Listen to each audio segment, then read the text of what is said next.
Kalau Anda masih luang untuk space seseorang duduk, ya, untuk orang lain bisa bergabung, kemudian kita luaskan, dikatakan tolong luaskan, lalu kita luaskan, maka langsung dibalas oleh Allah. Orang-orang yang suka meluaskan kelapangan bagi orang lain, yafsahillahu lakum, Allah akan lapangkan hidupnya. Ya. Saya ajarkan satu rumus dulu Bu ya di Quran sebelum kita mulai materi. Kata Quran, ibu suka meluaskan, melapangkan, memberi kesempatan pada orang. Itu satu saat kalau kita sedang sempit, Allah akan luaskan. Ibu sedang bawa mobil, ya, dalam keadaan macet, tiba-tiba ada orang buru-buru, ada ambulans, ya. Lalu kita menepi, kita persilahkan lewat. Itu besok lusa saat kita sulit, kita akan diberikan kesempatan untuk terbuka, diberikan kelapangan. Itu rumus pertama. Ya. Wa idza qila lakum unshuzu fanshuzu, ini poinnya. Yarfa'illahu alladhina amanu minkum walladhina utul ilma darajat. Kata Allah, ada dua golongan yang akan selalu diangkat derajatnya oleh Allah Subhanahu wa taala. Ya. Kalau diangkat derajat itu maknanya bisa dua. Saya ulang ya. Kalau diangkat derajat itu maknanya bisa dua. Satu, makna dunia. Ya, diistimewakan oleh Allah. Diistimewakan. Saat orang susah dia mudah. Ya. Saat orang lain, maaf, rezekinya terhambat, dia dipercepat. Ya. Coba saya mau tanya pada ibu. Biasanya kalau orang-orang yang tinggi posisinya, tinggi, ya, presiden, menteri misalnya, sampai level keterusnya, ya, biasanya kalau di jalan itu lebih mudah, lebih lambat. Lebih mudah. Ya. Sekalipun ada macet diurai kan? Kalau manusia saja meninggikan derajat sesama manusia, mendapatkan kemudahan dalam hidup, maka bagaimana dengan Allah yang meninggikan derajat makhluknya? Kalau manusia mengangkat temannya menjadi presiden, mengangkat kawannya jadi pemimpin, dia mendapatkan akses kemudahan dalam kehidupan, maka bagaimana kalau Allah yang mengangkatnya? Maka tidak ada yang susah, tidak ada yang sulit. Dan yang kedua adalah pengertian akhirat. Ibu kan nanti insya Allah kalau kita masuk surga, itu tidak satu tempat Bu, ada tingkatan-tingkatan, derajat-derajat. Ada surga Aden sampai Firdaus itu. Ada orang yang oleh Allah itu diangkat derajatnya di surga sampai tingkat tertingginya. Yang paling tinggi kira-kira di mana Bu? Yang paling tinggi itu surga yang langsung melihat Allah tanpa hijab. Tanpa hijab, kelihatan. Ada di Quran surah 75 ayat 22 sampai 23. Al-Qiyamah. Wujuhu yawma idzin nadhirah.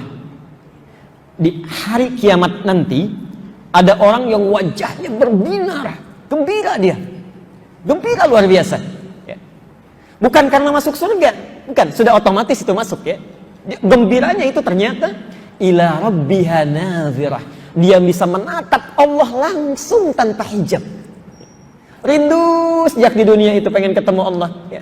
Subuh-subuh dipanggil jam 4:09, dia jam 3 sudah siap-siap. Saking ingin cepat menghadap pada Allahnya. Rindu betul. Ya. Zuhur jam 11:38, jam 11 sudah datang ke masjid itikaf. Ya. Tapi nggak bisa lihat Allah. Ya. Cuma serasa diawasi, dilihat Allah. Merasakan betul itu. Ketika di akhirat dia lihat Allah tanpa hijab. Wujuhu yawma idzin nadhirah ila rabbiha nadhirah. Pada Tuhannya dia bisa lihat langsung. Ya. Jadi siapa mereka itu? Ibu bisa pilih satu di antara dua. Satu, amanu, yaitu orang-orang yang senantiasa meningkatkan imannya. Jadi kalau ibu ingin diangkat derajatnya oleh Allah, bapak ingin diangkat, dunianya mudah, akhiratnya istimewa, maka pilihan pertama tingkatkan iman. Ya. Cara meningkatkan iman itu gampang. Kata Quran, tambah amal soleh. Tingkatkan terus. Ya. Karena itu di Quran kalimat amanu, iman, sering bersanding dengan amal soleh. Wal 'asr innal insana lafi illa alladzina amanu wa amilus shalihat. Apa saja bentuknya? Boleh salat.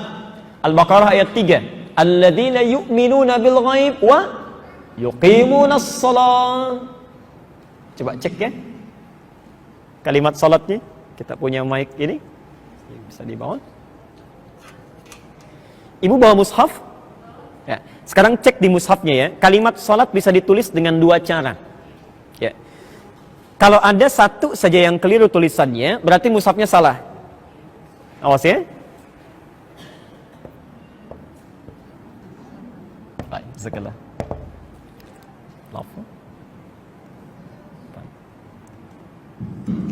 Baik, coba perhatikan sebentar, kalimat sholat di Quran itu bisa ditulis dengan dua cara.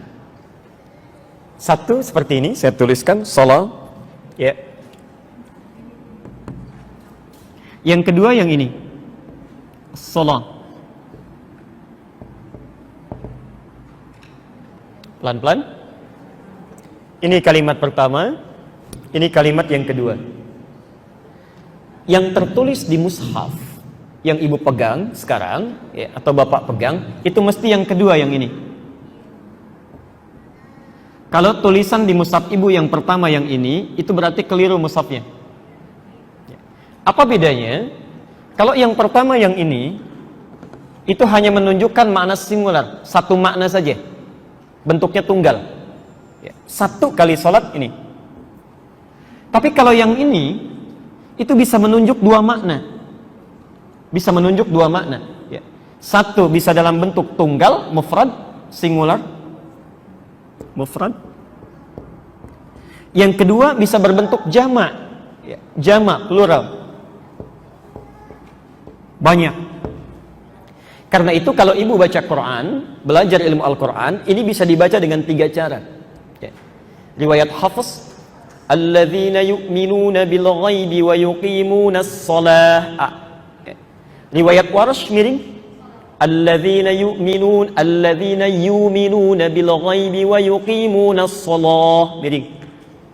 Yang menarik yang ketiga, jamak, alladzina yu'minuna bil ghaibi wa yuqimuna as-salawat, jamak.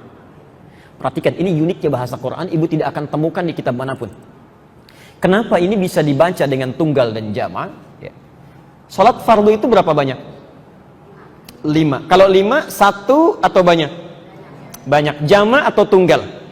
Jama. Asal katanya ditulis dalam bentuk jama, menunjukkan bahwa sholat itu bukan hanya satu kali. Jelas ya?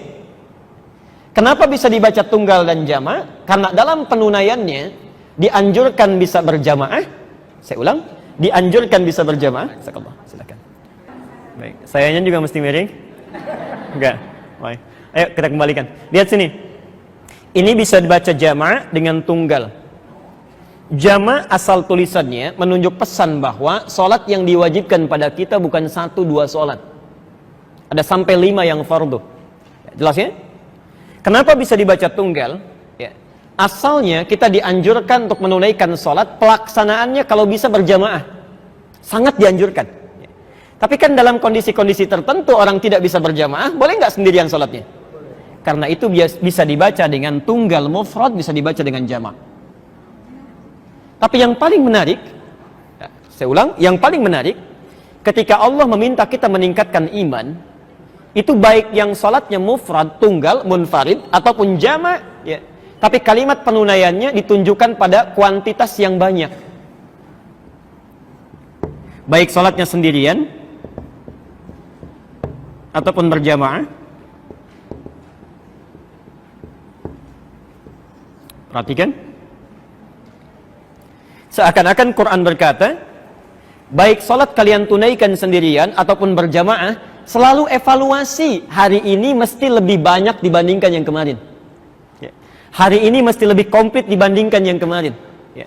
Seakan-akan kalau ada orang-orang yang ingin meningkatkan iman, misal, maaf bu ya, kemarin baru sholat fardu saja, maka mulai sekarang coba tambah sunnahnya, tingkatkan lagi, tambah 2 rakaat sebelum subuh. Kemarin 2 rakaat sebelum subuh, sekarang tambah 4 rakaat sebelum zuhur. Insyaallah. Teknisnya 2-2. Kemarin baru sampai zuhur, sekarang tambah ba'diyahnya. Ya, itu baru salat. Ya. Jadi yang mau saya sampaikan, kalau Bapak Ibu ingin dimudahkan hidupnya oleh Allah di dunia, dapat kemudahan derajat akhirat yang sangat luar biasa, maka ciri yang pertama tingkatkan iman. Dengan cara meningkatkan amal soleh. Ya. Coba perbaiki salatnya. Yang belum puasa, tambah puasa. Karena itu ayat puasa dimulai dengan iman. Al-Baqarah 183. Ya ayyuhalladzina amanu kutiba alaikumus syiyam. Puasa dirangkai dengan iman. Ya. Itu bagian yang pertama. Yang kedua, ini yang paling penting ya. Dan ini saya ingatkan karena mungkin barangkali baru kita ta'lim.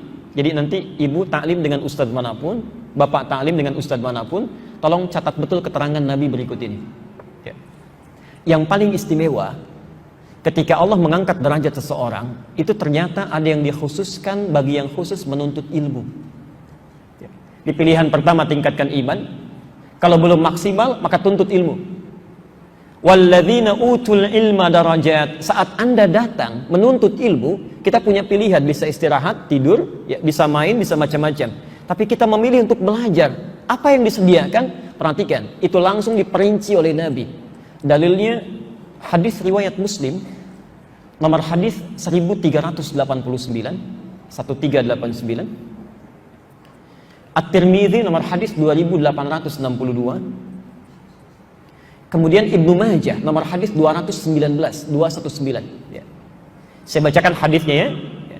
Setelah ini kita tutup mukaddimahnya, kita kembalikan pada bahasan kita. Perhatikan kalimat Nabi-nya.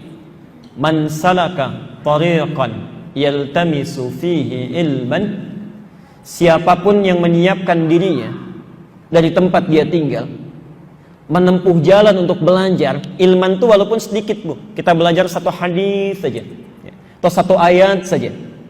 Maka perhatikan kata Rasulullah, sahhalallahu lahu tariqan ilal jannah. Yang pertama, Allah akan berikan kemudahan pada setiap langkahnya untuk meniti surga. Satu. Ya. Di orang yang menuntut ilmu nanti, dengan ilmunya akan lebih mudah dia masuk ke dalam surga.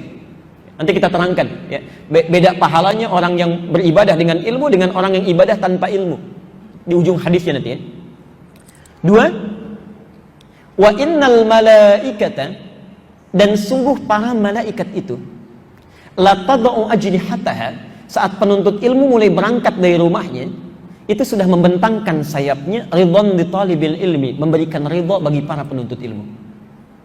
Saya informasikan yang penting, Bu ya, Pak, mohon maaf, kalau kita sudah mau belajar dengan ustadz manapun, dimanapun, itu yakinkan pada diri kita. Kata Nabi, kalau saya yang sampaikan, Anda boleh ragu. Tapi kalau Nabi yang sampaikan, jangan ada celah untuk ragu. Kata Nabi, malaikat sedang memberikan ridhonya, membentangkan sayapnya. Ridho malaikat itu dua artinya. Dua. Satu, mengaminkan doa yang dimohonkan. Mengaminkan setiap doa yang dimohonkan. Di adabnya kalau kita sedang belajar, ikut pengajian, ikut ta'lim, gak usah orang tahu, isi dengan doa, perbanyak. Barangkali ini caranya Allah memanggil bapak dan ibu, ada doa yang belum terkabulkan, setiap malam disampaikan, belum terkabul, sekarang Allah panggil. Saking sayangnya orang belum dapat kesempatannya, kita dipanggil. Kalau Anda sudah didudukan, sudah mendengar, ada kesempatan, belum melakukan juga, itu sayang. Sayang. Yang kedua, al-istighfaru lahu, memohonkan ampunan bagi para penuntut ilmu. Memohonkan ampunan. Ditolong isi, belajar dengan siapapun, boleh berangkat sampai pulang, ustadznya belum datang, misal isi dengan doa, banyak istighfar. Barangkali cara itu yang terbaik untuk menggugurkan dosa kita, menambah amalan kita. Yang terakhir, perhatikan bahasa Nabi-nya. Wa fadlul alim, dan keutamaan seorang penuntut ilmu bila mengamalkan ilmunya alal abid, dibandingkan orang ibadah tanpa ilmu. Misal ada orang sholat takbir, dia nggak tahu ilmunya, cuma ikut-ikutan saja. Dengan yang sholat tahu ilmunya, takbirnya sejajar dengan bahu misal, jemarinya tidak terlampau lebar, tidak terlalu rapat, angkat, rasakan, buang semua urusan dunia ke belakang. Misal. Begitu dia takbir, itu pahalanya, bedanya dengan yang cuma sholat saja, kafadlil qamari ala sa'ilil kawakib, seperti keutamaan rembulan dibanding seluruh benda yang ada di langit. Kata para ulama, minimal 1000 bulan pahalanya. 1000 bulan.